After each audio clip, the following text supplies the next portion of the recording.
Vous écoutez Danny Dissec. Eh bien bonjour, bienvenue à tous dans le podcast de Danny Dissec. Ça fait plaisir de vous retrouver. On est dans l'épisode 4. Aujourd'hui, j'ai envie de faire un podcast vite fait parce que j'en ai marre des voisins. Les voisins relous. Donc moi, comme vous le savez, je vis en Espagne, donc je vais vous raconter un peu tous mes voisins que j'ai eu en Espagne. Déjà, même en France, j'ai jamais eu des bons voisins. Ou très rarement, mais les voisins, c'est comme les bons profs, ça n'existe pas ou ils sont très rares. Eh ben, en fait, je vais vous raconter. Donc, déjà, quand on était jeune, on avait un appartement en Espagne. Donc, on était voisins d'été, on va dire. Et moi, quand j'étais plus ado, comme je vous ai raconté dans l'épisode précédent, je suis allé vivre en Espagne. J'avais 18 ans, etc. L'appartement seul, vous connaissez, vous commencez à faire la fête, vous respectez personne. Il y a il y a les fêtes qui vous commencez à faire la fête. Vous faites du bruit, la musique jusqu'à tard et tout. Donc très vite, c'est vrai, quand on vieillit, on comprend, mais quand on est jeune, on est con. Donc quand on est jeune, on est sûr d'être dans le bon délire, tu comprends pas, tu dis ouais, ils sont tous relous et tout. Mais je me souviens même d'une anecdote, j'avais tellement fait chier mes voisins que j'avais une voisine russe, et elle m'avait carrément vidé 1 kilo de sucre devant ma porte en m'insultant. Donc pour vous dire, l'ambiance commençait très très mal à l'époque avec les voisins. Mais bon, après, quand vous vieillissez, vous vous rendez compte, tu dis, ouais, j'étais un petit crétin qui respectait personne. C'est vrai, je comprends, parce que même moi, maintenant, avec ce qui se passe aujourd'hui, j'ai dit, ouais, c'est le retour de la monnaie un peu. Mais bon, après, faut pas dire que j'étais aussi un débile mental. C'était rare aussi les occasions où je faisais vraiment des grosses fêtes et tout. C'était 18 ans, tu pètes un plomb, tu fais de temps en temps des grosses fêtes, mais c'était pas non plus tous les soirs, aucun respect pour personne, non, non. Moi, je vous parle de temps en temps, le week-end, on débordait, quoi. Donc, pour remettre les choses à sa place. Après, ben, bon, en grandissant, vous parlez vite fait aux voisins, mais on s'en foutait et tout. Et après, on n'avait plus l'appartement et on louait. Donc déjà, en locataire, comme je vous ai aussi raconté dans l'épisode précédent, c'est différent. Les voisins étaient plus froids. Donc dès que je bougeais ou je faisais quelque chose, tout de suite, boum, on m'attaquait. On m'envoyait le syndic, on disait ouais, t'as pas le droit de te garer ici, t'as pas le droit. En plus, j'avais les chiens, j'avais 2 chiens, donc les chiens, ils ont pas le droit. Le chat, il fait chier. Donc, vous voyez, tous les 5 minutes, on avait des problèmes. Après, dès que je respectais pas les horaires de la piscine et tout, on m'envoyait les gens qui venaient râler. Mais eux, par contre, ils avaient le droit. C'est-à-dire, les horaires de la piscine, c'était à 5 heures. Moi, j'allais à 4h40. Je me mettais dans l'eau, j'avais 3 voisins sur le dos.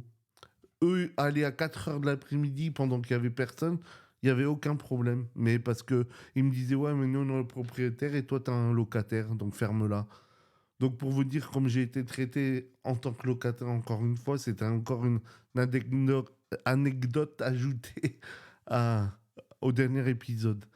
Et dernièrement, après, quand on a pu être propriétaire, en fait, je vis dans une résidence où c'est moitié propriétaire, même on va dire c'est 3 quarts de propriétaire, mais il y a une dizaine d'appartements en location par une agence. Et c'est là que arrivent les problèmes, parce que vous avez les locations été courte durée et les locations long terme. Et moi, dans l'appartement à côté de chez moi, au début, c'était un appart courte durée, donc vous avez des gens juste qui viennent l'été, 2 semaines, et ça change. Donc ça va. Bon, il y a des fois des fêtes reloues à 3 heures du matin avec de la musique et tout, hein. Mais bon, tu dis ça passe, c'est l'été, tant pis, quoi. Mais après, sont arrivés les gens long terme. Et en fait, c'est là que commençaient les problèmes. Donc déjà, j'ai eu plusieurs long termes. On a eu un couple, c'était un Hollandais avec une Sud-Américaine. Mais quand je vous dis, j'ai jamais eu ça de ma vie. Je sais pas, j'aurais dû filmer des vidéos et les poster sur YouTube parce que c'était tellement scandaleux que même en le décrivant, c'est incompréhensible. En fait, c'était des gens, ben, ils avaient quoi, 35 ans, 40 ans max. Et en fait, ils se démontaient la gueule, mais Quand je vous dis, ils buvaient, ils fumaient, ils tapaient de la coke, on les entendait et après ils se battaient toute la journée. Donc toute la journée, ils se battaient, ils criaient, ils cassaient les vitres et tout. Mais quand je vous disais scandaleux, ils descendaient dans le parking de leur voiture. La femme, elle cassait les vitres de la voiture, les rétroviseurs et tout. Mais c'était plus que scandaleux. Donc là, ça a été le premier épisode, entre guillemets, choc qui a vraiment débordé. Parce que vous dites, bon, les voisins des connards, il y en a toujours. Mais là, c'était aucun respect pour personne. C'était scandale. Et finalement, il s'avérait que le mec était cherché par Interpol et ils l'ont arrêté. Donc imaginez le niveau du voisinage. Donc c'était un bandit en fait. Après, ils m'ont mis un nouveau mec. C'était un Sénégalais danois. Bon, j'ai rien contre les Sénégalais ni les Danois, mais déjà le mec, il est bizarre. Et pourquoi je vous dis ça? Parce qu'en fait, le mec, il était aussi, en fait, il était né en Angleterre, mais il a vécu toute sa vie en Danemark et il était marié à une Danoise et il a eu un enfant là-bas avec elle. Et en fait, d'abord, il est venu tout seul. Il m'explique d'abord on est cordial et tout, ça va, machin et tout. Et très vite, tu commences à sentir la bœuf. Donc tu dis bon, le voisin, il aime fumer et tout. Mais sauf que il faisait pas que fumer de la bœuf, il en vendait aussi. Donc là, ça commence à devenir relou. Le mec, de moins en moins, il se cache en fait. Tu commences à puer dans toute la cage d'escalier. Il y avait des gens qui commençaient à venir. Moi, j'ai dit, il n'y a pas moyen. Moi, s'il fait ça devant chez moi, il n'y a pas moyen, je préviens la police ou quoi que ce soit. Ça ne se passera pas comme ça. Et en fait, le problème aussi de ce mec, c'est qu'il avait une culture anglo-saxonne. C'est-à-dire vendredi, samedi, c'est pour ça que je hais les anglo-saxons. C'était vendredi, samedi, obligatoirement, c'est la fête. Mais tout le temps. Mais même tout seul, en fait. Donc le mec, dès qu'arrivait vendredi ou samedi, musique. Mais quand je vous dis musique, le mec avait 45 ans, il mettait du hip-hop américain, mais vraiment violent, quoi. Je veux dire, les murs tremblaient. Je veux dire, t'as 45 ans, tu fumes des joints et tu mets de la musique, ça fait trembler les murs. Moi, j'ai de la famille qui vit avec moi, c'est un manque de respect total. Nous, on est propriétaires, eux, ils sont locataires, ils s'en foutent. Donc, au début, tu sais, tu vas amical, je tape, je dis, bon, écoute, je vais t'expliquer les choses, c'est tranquille. Moi, je suis pas contre, tu fais la fête, tu fais ce que tu veux, mais respecte-moi un peu les horaires et tout. Et à la fin, ça devenait vraiment une angoisse parce qu'il arrivait tous les vendredis, tous les samedis. Tu sais, j'attendais le premier boum boum contre le mur. Dès que j'entendais bon, ça y est, il commence à mettre son hip-hop de merde. Même si j'aime bien le rap et tout, il me foutait la haine. Il m'a foutu la haine pendant des mois et des mois. Il est resté plus d'un an. Et en fait, je vais vous expliquer un peu tout le déroulement. Donc, ça a commencé comme ça. Donc, les conflits ont commencé parce que j'ai dit que t'es commencé à être relou avec ta putain de musique. Donc, machin et tout. Après, il a commencé à se calmer un peu parce que les voisins lui ont dit, ouais, quand même, c'est pas la fête. Le mec, il vend de la bœuf, il commence à se faire griller et tout. Donc, il s'est tout de suite calmé. Mais le problème, qu'est-ce il s'est passé? Comme il était en conflit avec sa femme au Danemark, son fils aussi était en conflit avec un peu les deux parents. Et comme il faisait trop de conneries au Danemark, il a fait venir son fils de 21 ans. Donc imaginez, le mec qui vient de Danemark, il a 21 ans, crise d'adolescence, parents séparés, le mec fait plein de conneries, tellement de conneries qu'il vient vivre avec son père et nous en fait on vit un peu c'est où j'habite, c'est un peu la campagne. Donc t'as rien à foutre pour un jeune, franchement à part un vieux de 90 ans, tu vas rien croiser. Et le mec arrive là, et je dis non. Et il me dit, je vais habiter. Donc j'ai parlé et tout. Il dit, ah, il y a mon fils qui est venu, il va habiter avec moi désormais. Donc là, tu dis, bon, tu sais, au début, je juge pas, je m'en fous, tu sais, c'est leur vie. Tu dis, ah ben ok, tant mieux pour vous et tout. Mais sauf que le fils, il rattrapait pas le père. En fait, le fils et le père, déjà, ils fumaient des joints ensemble. Donc, imagine le bordel, ça puait la bœuf toute la journée. Déjà, je respecte aucun parent, écoutez-moi bien tous, je ne respecte aucun parent qui fume des joints avec leur fils. Vous êtes des abrutis finis et aucun respect à vous. Je m'en fous de ce qu'on pense, de ce que je dis, mais vous êtes débile mental. Vous entraînez votre fils aussi bête que vous, quoi. Enfin bref, donc du coup, le mec était trop con. Le jeune, il était trop con, il avait la haine sur tout. Et donc, si le père mettait de la musique, lui, il en mettait 2 fois plus. Donc là, c'était plus les week-ends, c'était l'après-midi aussi. Donc je devenais complètement fou. Et ils arrêtaient pas toute la journée. Et en fait, des fois, il s'embrouillait avec son père. Donc il venait il sortait, il revenait, et dès qu'il était seul, pour se venger, parce qu'il savait que moi j'allais sortir et tout, et que son père allait se faire embrouiller par moi, ben qu'est-ce qu'il faisait le petit, il rentrait chez lui, il mettait le son à bloc. Genre une fois, 3 heures du matin, le mec il met le son, mais à bloc, que ça réveillait l'immeuble entier. Il n'y a pas que moi qui vis, il y a d'autres gens. Et c'est des personnes généralement âgées qui vivent. Donc 3 heures du matin, il débarque, il met le son à bloc, mais comme un fou, genre t'es en rêve party, quoi. Et il met ça du rap américain. Moi, en caleçon dans mon lit, encore une fois, je me lève, j'ouvre la porte, je vais taper chez lui, je dis oh, respecte les gens, j'ouvre, nuage de fumée de bœuf, mais l'anarchie, quoi, tu sais. Et en fait, j'ai jamais compris pourquoi les gens ne respectent pas. Tu sais, après, moi, quand j'étais jeune, j'étais con, des fois pour la musique et tout. Mais au bout d'un moment, quand je me faisais engueuler ou quoi, j'arrêtais ou j'allais m'excuser. Ou j'avais mes limites, j'avais des vraies limites, quoi. Mais naturellement, au bout d'un moment, tu te rends compte que tu fous le bordel et que si tu veux pas que tout le monde te déteste, faudrait que tu te comportes un petit peu aussi, tu vois. Et là, les mecs sans limite. Donc, ça me rendait fou. Les voisins, ça les rendait fous aussi. Et j'avais la haine. J'avais la haine. Et en fait, vous savez, moi, le problème, c'est qu'après, j'ai pris ça à cœur et j'étais angoissé. Parce que chaque fois que j'avais un petit battement de mur, j'étais angoissé. J'avais l'angoisse de que je vais encore m'embrouiller et tout. Ça devenait incessant, quoi. Ça devenait incessant. Et même après, j'ai essayé de parler aux jeunes et tout. Mais le jeune, c'était un petit abruti, quoi. Et après, j'ai eu de la chance. Après 1 an, finalement, en plein été, le jeune est reparti pour l'été au Danemark. Et le père m'a dit, ah, il part vu qu'il a rien fait ici. Normal, tu m'étonnes. Il a rien fait ici à part foutre le bordel. Je sais pas s'il va revenir, mais moi, je vais revenir. Il a dit, je pars 2 mois et je reviens. Après l'été, je reviendrai. Donc j'étais quand même blasé parce qu'il me dit, wow, j'ai dit, oh, ça fait déjà 1 an qu'il est là. Et là, je vous raconte en 10 minutes, hein. Mange ton 1 an de son tous les week-ends. Tu pètes un plomb. Tu pètes un plomb. T'as envie de vendre ton appart, quoi. Et, euh, et donc, je dis après l'été et tout, il revient pas. Tu vois, fin août, il revient pas. Je dis, ah, ça y est, il a dû abandonner et tout. Il va pas revenir, il va rester dans son pays au Danemark. J'ai dit, trop bien, il vient pas. Novembre, il vient pas. Octobre, il est toujours pas là. J'ai même fait un pari avec ma voisine qui venait.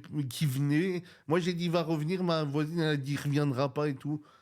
Au final, c'était quoi? Août, septembre, octobre. Fin octobre, il arrive. Un soir, genre à 1 h du matin, il débarque 4 mois après.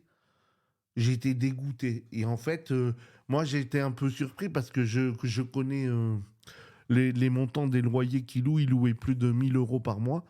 Donc j'ai été surpris qu'il puisse payer, que tu payes 1 000 € par mois et tu viens pas pendant 4 mois, quoi. Donc j'étais surpris de son retour, mais j'étais dégoûté. Le jour où il est revenu, j'étais blasé. Et je l'avais croisé une seule fois. Et il m'a dit, ah, je serai là pour un petit moment et tout. Mais c'est tout. Et par contre, il est revenu seul et très très discret. Je ne sais pas pourquoi. Va savoir. Je n'ai jamais su pourquoi, mais d'une discrétion absolue. Et, euh, et finalement, qu'est-ce qui s'est passé? C'est qu'il est resté, je crois, 2 mois et demi. En 2 mois et demi, on l'a pas entendu. Et d'un coup, un soir, il a tout déménagé. Je sais pas s'il a pas payé son loyer ou je sais pas ce qu'il a fait. Et d'un coup, un soir, je vois, il commence à décharger, à faire des allers-retours. Donc moi, je check. Et en fait, je vois qu'il déménage. Et en fait, en pleine nuit, il s'est barré, quoi. Il a fait 3 4 allers-retours et il s'est barré d'à côté de chez nous. Donc là, le jour où il est parti, je ne vous raconte pas la fête. C'était la fête, on était heureux, trop contents, ça y est. plus personne à côté, t'es heureux finalement du calme après tant d'années et tout est là heureux. Et, et c'était de courte durée, ben ça a duré à peu près un peu plus de 6 mois. Et là, avant l'été, débarque un Cubain. D'abord, c'est un Cubain. Donc, il loue l'appartement, il n'y a pas de problème. Bonjour, bonjour, le mec un peu fermé. Donc, tu sais, tu parles pas juste bonjour cordialement, quoi. C'est tout, c'est le par politesse. Et en fait, d'un coup, on voit 2 semaines après arriver 2 poids lourds chargés, mais vous savez, les poids lourds, les camions, les énormes camions de poids lourds, chargés plein de meubles. Et là, on voit, ils débarquent les lits, ils débarquent les fauteuils, ils débarquent tout pour le salon et tout. Et en fait, ils aménageaient l'appartement à côté. C'est un déménagement. Ils déménageaient ben, dans l'appartement qu'ils louent à côté de chez nous. Donc on s'est dit, vu le déménagement, l'ampleur du déménagement, eux, ils sont là pour longtemps. Mais bon, pour l'instant, on n'avait vu que le mec. Mais sauf que le mec, la surprise était que il a ramené sa mère. Jusque-là, aucun problème. Sa mère, je veux dire, elle doit avoir dans les 70 ans, une espagnole calme et tout. Tu dis, au début, tu sais, tu juges jamais, moi je juge pas au début. Bon, vous savez quoi? Je crois que je suis le plus malchanceux de tous les voisins. Donc, lui, il part, il disparaît, et il n'y a que sa mère. Il y a sa mère ici dans l'appartement, toute seule. Et on trouve ça bizarre parce que sur la porte, elle commence à attacher des plastiques. Et après, on la voit, genre, elle est sale sur elle, elle est toujours habillée, genre, juste un genre de grand pull dégueulasse.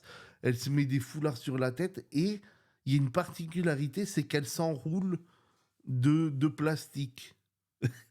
Donc là, vous comprenez pas. Oui, de plastique et de serviettes blanches, en fait. Donc là, on s'est dit, c'est quoi encore ce putain de phénomène? Encore un putain de phénomène. Et moi, j'ai dit, et en fait, je comprenais pas. Mais après, le problème, c'est que ça pue, genre, devant sa porte, ça commence à puer toute la cage d'escalier, une odeur de médicaments, vous savez, je sais pas comment expliquer, l'alcool médical. Mais ça pue, et je sais pas ce qu'elle fabrique, cette femme-là. Donc, finalement, résultat des courses, qu'est-ce qu'on voit? La femme, je pense elle est toquée. En fait, quand je vous dis c'est un film, faudrait que je fasse des vidéos pour que les gens réalisent à quel point ce que je raconte n'est pas un mytho, hein, c'est de la vérité pure et dure. La femme, quand elle sort, elle s'enroule de plastique. C'est-à-dire, elle enroule son corps, elle fait des plastiques, elle fait des nœuds, et elle s'enroule le corps de plastique. Elle fait des bouées de plastique autour de...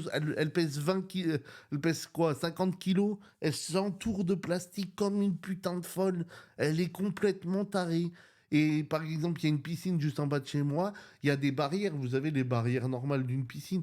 Et ben quand elle descend, elle attache les plastiques tout autour des barrières. Elle a un toc avec les plastiques et les serviettes blanches. Elle est complètement tarée. Mis à part ça, bah, regardez pour dire. Bon, vous allez me dire, ouais, mais en fait, c'est lui, il est gris, il juge tout le monde. Autant c'est lui le connard. Ben, je vais vous prouver que c'est pas moi le connard. Pourquoi? Donc, nous, on dit rien. On dit, bon, elle est folle et c'est tout, quoi. La femme, tu sais ce qu'elle fait? 18 heures. Donc 18 heures, il y a des enfants qui se baignent à la piscine et tout. Et donc moi, c'est une grande résidence, donc il y a d'autres étrangers, il y a des Français, il y a des Espagnols et tout. 18 heures. C'est une vieille dégueulasse. Hein. Elle se met à poil, mais quand je te dis à poil, et elle se baigne dans la piscine. Et en fait, ça a choqué tellement les gens que les gens ont pris des photos, les propriétaires, ils ont pris des photos de la femme à poil et ils l'ont balancé au syndic. Ils ont dit, oh, c'est quoi ça? Il y a une folle qui se baigne à poil à 18 heures. Donc, vous voyez, c'est là que je perds la notion de la réalité avec les gens et tout ça, parce que je comprends pas. Moi, t'as 70 ans, tu vois bien qu'il y a des gens, je vois pas à quel moment tu te fous à poil devant tout le monde et tu te baignes, tu dis bien, je suis pas normal. C'est pas écrit, c'est la plage des nudistes ou la piscine des nudistes. Tu vois, je comprends pas la mentalité des gens. Je comprends pas le non-respect à ce point. Donc, c'était déjà, elle a commencé comme ça, donc elle s'est fait griller tout de suite. Elle a eu des avertissements directs. Ils lui ont dit bon, mamie, il est interdit de se baigner à poil. T'imagines? Tu dois faire la morale à la vieille parce que de pas se baigner à poil dans une piscine publique où il y a je sais pas combien de gens et des enfants. C'est dégueulasse, quoi. Et enfin bref, si ce serait que ça, bien sûr, c'est ma voisine collée à ma porte, c'est celle qui remplaçait le Danois. Donc imagine la chance que j'ai les nerfs. Et moi, au bout d'un moment, je dis rien, je dis rien, je dis rien. Et tu sais ce qu'elle fait? Elle a un autre tic, elle commence en fait, parce que nous, toutes les 2, 3 semaines, il y a des femmes de ménage qui lavent la cage d'escalier, etc. Eh ben, tu sais ce qu'elle fait? Elle est toquée, je sais pas ce qu'elle fait. Elle met des papiers, des serviettes blanches devant sa porte. Mais ça fait qu'elle les accumule, genre elle en met 4, 5, 6. Et donc ça fait dégueulasse. C'est pas fini, elle ne fait pas que ça. Elle fume des clopes à la chaîne. C'est-à-dire, elle fume, elle fume, elle fume, elle laisse la sent tomber au sol, elle s'en bat les couilles. Eh ben, tu sais ce qu'elle fait de sa fenêtre? Elle les jette. Elle les jette par la fenêtre sur le parking. Donc, c'est-à-dire, en dessous de sa fenêtre, c'est devenu le ghetto, quoi. T'as des serviettes blanches, t'as des chewing-gums parce elle fait clope, chewing-gum, clope, chewing-gum, clope, chewing-gum. Mais genre, quand je vous dis, elle doit fumer 4 paquets par jour, hein. C'est pas, je fume un paquet, ça va. Et donc, le parking entier, il y a des clopes dégueulasses sur tout le parking. Et moi, elle a commencé à foutre de la cendre et tout devant ma porte et tout. Je deviens fou. Donc, j'ai commencé à rouspéter au syndic. Après, ça n'a pas suffi. Et là, j'ai parlé à l'agence qui louait. Même eux, ils m'ont avoué. Ils m'ont dit Daniel, on est désolé. On sait qu'elle est complètement tarée. On ne sait plus quoi faire. On lui a averti plusieurs fois. Et elle continue. Donc, là, on essaye de la virer, mais ils peuvent pas parce qu'ils ont signé un contrat, donc ils peuvent pas la virer. Mais vous dis, moi, quand je vis des trucs comme ça, je me dis, mais putain, en plus, tu sais, on est tellement bien, on, on est là, il fait beau. Attendez, le téléphone sonne. Ouais, désolé, je reprends. Non, juste pour vous dire qu'on est là, on est bien, on a une belle vue sur la mer et tout. On est tranquille et je te dis, je me fais pourrir la vie par une connasse. Avant, c'était un connard et maintenant, c'est une connasse. Parce qu'il n'y a pas d'autre mot. J'aime pas être vulgaire, mais il n'y a pas d'autre mot. Comme j'ai dit, moi, je sais pas, à mon âge, je vais faire la morale à la vieille. Et je comprends pas, quoi, que les gens se comportent comme ça et qu'ils ont autant un manque de respect. Parce que là, t'as plus de respect pour personne, ni pour les enfants, tu te baignes à poil. Les cages d'escalier, les laves, elle fout des serviettes dégueulasses devant. Mais 2 minutes après, elle jette les clopes dans. Mais quand je vous dis, c'est 50 mégots de clopes, elle les fume à moitié. En plus, elle les fume pas entières. C'est la folie. Donc pour l'instant, je dois me manger cette putain de vieille à côté et avec son odeur d'alcool bizarre là.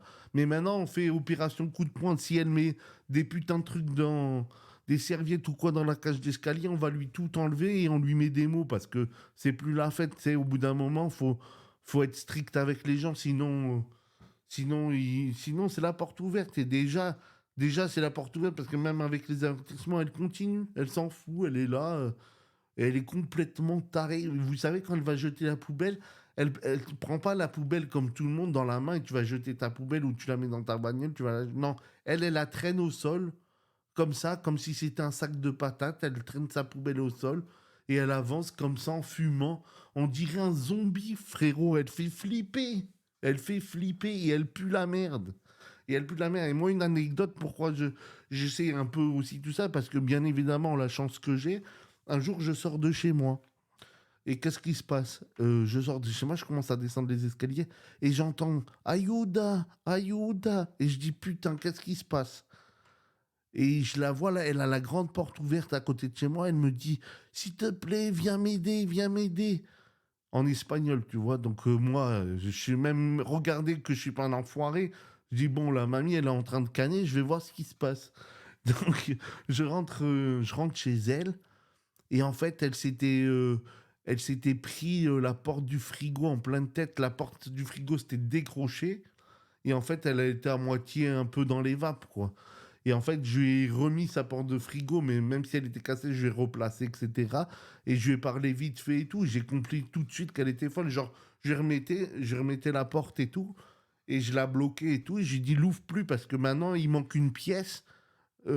Et tu peux pas la réparer. Il faut appeler le mec de l'agence, il va venir te réparer et tout. Et la meuf, c'est genre, tu parles à quelqu'un et elle te répond, tu veux un tournevis? Tu veux un tournevis? Tu veux un tournevis? Tu veux un tournevis? Et je disais, non, mais tu m'écoutes ou quoi? Elle disait, et elle me répondait que ça. Tu veux un tournevis? Tu veux un tournevis? Je dis, bon, j'ai pas cherché à comprendre. J'ai dit, mamie, elle est complètement chez père.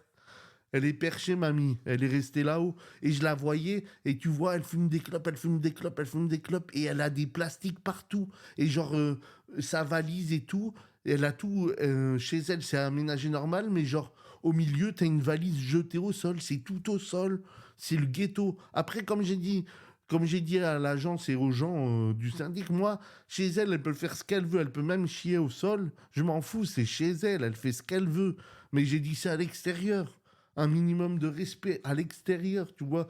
Moi, tu sors devant ta porte, t'as 200 serviettes blanches, dégueulasses, mais ça pue l'alcool de pharmacie. T'as envie de mais à ce point, t'as envie de vomir, c'est hardcore. Et là, dernièrement, ben, juste cette semaine, elle a finalement, après autant d'avertissements, ils ont viré ces serviettes, c'est les femmes de ménage, hein, c'est pas moi. Et pour l'instant, elle respecte, parce qu'elle a eu encore des avertissements de, de l'agence. Donc pour l'instant, elle respecte en moins l'extérieur. Bon, elle continue à jeter ses clopes par la fenêtre. Ça fait dégueulasse, mais bon. Je pense qu'ils vont finir par la virer. Je vous tiendrai au courant et j'espère que ça arrivera assez tôt parce que j'ai hâte de reprendre mon calme. Et voilà, pour vous dire à tous ceux qui n'ont pas de chance, parce que je sais qu'il y a plein de connards comme voisins. Mais après, il y a aussi des fois des belles rencontres. Nous, des fois, très rarement, mais bon, des fois, tu as des bons voisins. Mais je sais que la plupart des gens, ils vont comprendre ceux qui ont des voisins pourris, ils vont rigoler parce que ça arrive à tout le monde. Mais c'est des histoires incroyables, quoi, je trouve. Parce que t'enchaînes les deux histoires d'affilée, tu dis putain, les nerfs qu'il faut avoir. Et je comprends pas, voilà, pourquoi il n'y a pas un minimum de respect de plus, quoi. Et pourtant, je vous dis, je suis vraiment poli, gentil, etc. Enfin bref, j'espère que ça vous a plu, que vous aussi, si vous avez des histoires, n'hésitez pas à commenter, à me raconter un peu vos histoires dans les commentaires ou que ce soit. J'espère l'écoute vous a fait plaisir.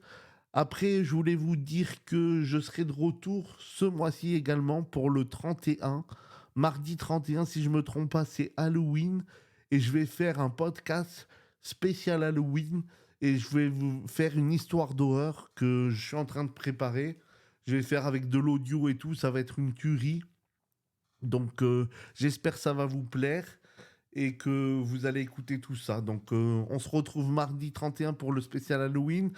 Et je vous dis bon week-end à tous et kiffez et faites une bise à vos voisins. Bisous, ciao, ciao. Merci pour votre écoute. À bientôt.